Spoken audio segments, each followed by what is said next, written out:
College football 26, worth it?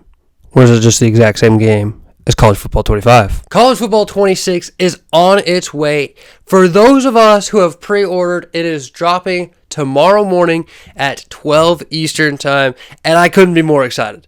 I'm going to have to find my way out of work or whatever. Hopefully my boss doesn't see this. Sorry, Braden. I'm excited. It's a new college football season. We had the longest wait ever to get college football 25 from NCAA 2014 to college football 2025.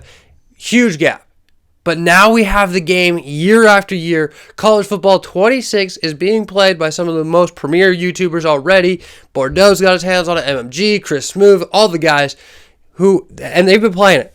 And I haven't been playing it, so this is just my early thoughts on if CFB 26 is worth it. Should you buy it? Me, I already bought it. I already pre-ordered it. I'm going to try and make some videos on it. It is what it is. I got to do it. And I'm excited about it. But for you, is it worth it? Well, let me ask you this first off. Do you buy Madden every single year? Do you buy 2K every single year? Do you play FIFA or FC, whatever the freak they call it nowadays? It's a sports game. So, if you buy it every single year, yes, absolutely it's worth it. You probably didn't even click on this video, right? But for those of us who don't want to spend $100 on the same game every single year, is college football 26 worth it? There are some huge improvements. There are some things that I would have liked to see further improved. The first thing that I want to talk about in college football 26, the thing that I was most excited about, is the high school in Road to Glory. We didn't get any high school at all. Last year, you just chose, do you want to be a 5-star or a 2-star or anywhere in between? And then you had to work your way up to your starting spot, to a D1 or to like a top tier powerhouse college. But this time around, you still get to choose where you start in star-wise. Do you want to be an underdog? Do you want to be a blue chip? Do you want to be a contender? There are 5-star options, there are 2-star options, but now you have to start in high school. And you have to play at least decently well to keep that. It actually looks pretty difficult to become the top recruit. From what I've seen, I've only watched MMG do it, and I've watched Chris Smoove do it, and neither one of them ended up being the top recruit in his class. How high school works is you get, 4 or 5 games? And you have to pick goals, 4 to 5 play the moment type goals. And those goals depend on how you improve your tape score, which is obviously how you get recruited. And then there's also opportunities where colleges can reach out to you and say, hey, we really want you, but we really want you to do this specific thing. If you do this specific thing, you get a 6 times multiplier to come to our school. Chris Smoove had a 50-yard bomb to make it to Clemson. Cool. The goals are kind of weird, interesting, one might say. You get to pick your own goals before the game even starts. So if you're a dual threat quarterback or a runner, maybe you pick some more running goals rather than the passing. And there are some goals that are like scramble for 20 yards. There's throw outside the pocket. There's throw a 50-yard pass, like I said. There's score a touchdown on this drive. Don't throw any exceptions on this drive. Like stuff like that. So 2-minute drills, end of game situations, protect the ball situations, that kind of thing. And they're cool, but honestly, I do have a gripe with it. I think the high school is sick. It's sick. You have to have it. Makes the game so much better. But I have 2 major complaints. One is the goals.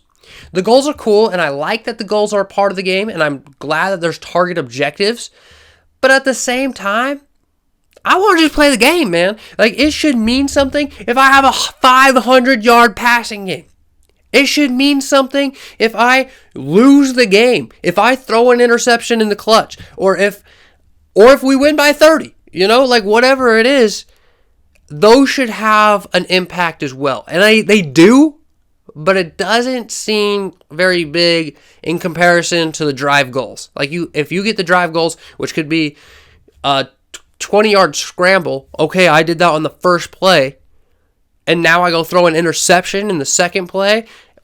Come on, that should hurt me a lot compared to if I go score that drive. If I go put it in the end zone. All right, my stats shouldn't matter. More. I think they do. I don't know how much they do, but they should matter more. I would like to see that. I like the goals.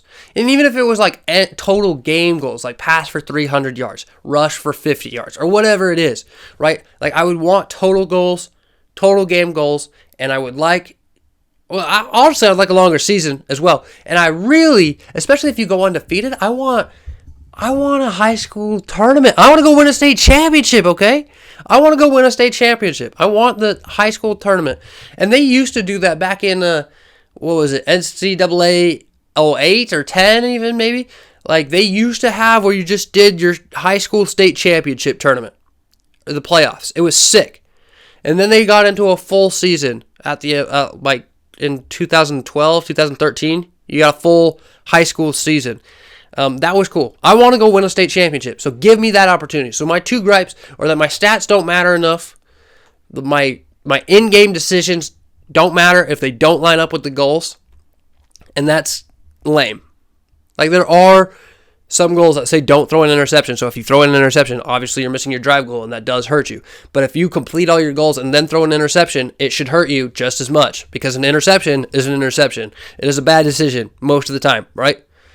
That should just, come on, be part of the game. But I do like the recruiting aspect. I love getting recruited. I love watching the offers come in. I think it looks good. It's really fun. Another big improvement, and this seems like the smallest little thing, but adding actual coaches is so cool, right? I'm watching Chris Smoove getting recruited by Dabo Sweeney. I want to get recruited by Dabo Sweeney, by Dan Lanning, by Ryan Day, by these legendary coaches. Okay, I don't want to get recruited by Bill Johnson. It doesn't feel the same, right? It feels like coach prestige actually matters. So that's got to be something, right? And coach prestige does actually matter with some of the new abilities. Coaches have abilities. They can impact your play. They can give you bonus stats because you're playing for a certain coach, which I think is awesome. Like that should definitely be a thing.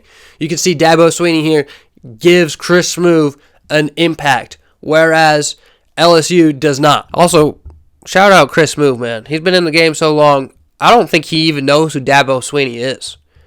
Like, I don't think this guy watches college football. But that's just my take. He's a legend, though. Legend Chris Smoove. The other thing about high school, and unfortunately, like I said, I've only watched MMG and Chris Smoove, and so far they've just done QBs. But it doesn't seem like coach is going to pull you out at stupid times of the game. I swear, last year, if you played running back, anytime you got in the red zone, you were getting pulled. You were not getting that touchdown, boy. You were not. Coach said, no, thanks for getting us here. Go sit your butt on the bench. I don't feel like that's the case this year, which is a huge, huge improvement. It's just a bug that shouldn't have been a thing, but it is improvement, so we're grateful for it. And I think the reason for it is because they made wear and tear actually playable in this game. Wear and tear was a cool concept. I was a big fan of it last year.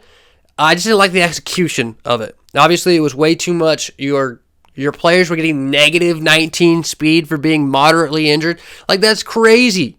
That's crazy. Negative 19 speed? Come on. Like, I get like negative 1 or 2 or maybe even 3. But 19? Come on, man. So, wear and tear is not so impactful this year, so you're not getting pulled in these situations. I think that kind of goes hand in hand. I could be just absolutely making crap up, pulling it out of my butt, and that's possible. I do that all the time. But in this instance, I think I'm right here. Wear and tear is just so much more playable, and you're not going to get pulled.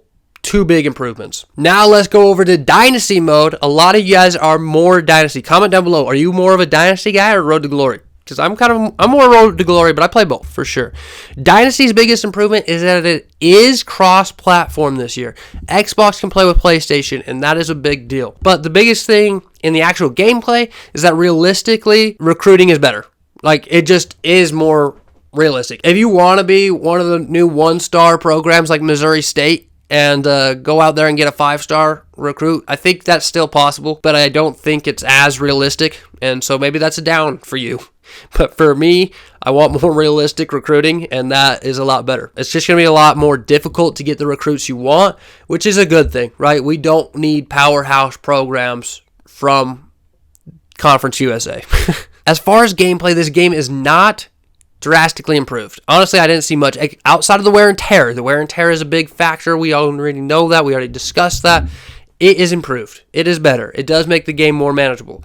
But as far as like game mechanics, it looks like the exact same game. And it's a sports game. What do you expect, right? Most sports games are going to be mechanically the exact same thing every single year. Madden looks like they're doing something, that they're going to improve it, like the snow games and stuff like that. So we'll look forward to Madden 26 for that one. But for this, the game looks the exact same as it was a year ago. So if you're big on the gameplay and you're debating on it, just stay with College Football 25. But overall, it is a good sports game improvement from a year ago, especially considering that they put so much work and time into College Football 25, 10 years in the making, and now we just have 1 year turnaround from College Football 25 to College Football 26. It's a great game. I'm glad they listened and gave us high school. I would like to see some of it fixed for next year, but I'm not going to complain. I'm absolutely going to go play this game at 10 o'clock my time tomorrow, right? And probably not. I actually have a work meeting, unfortunately. Gosh darn it. But I am going to go play this game as soon as I possibly can, and I'm going to go play high school. I'm going to go get recruited. I'm going to go do the hat selection, which I think is sick. I think it's cool that you can fake hat picks and throw hats. Like, they're just dumb little gimmicky things that we want as sports fans, right? It's just cool. It's cool. So I'm excited. I'm super pumped. I can't wait for it. Let me know your thoughts on College Football 26 down below, and if you're going to play day one.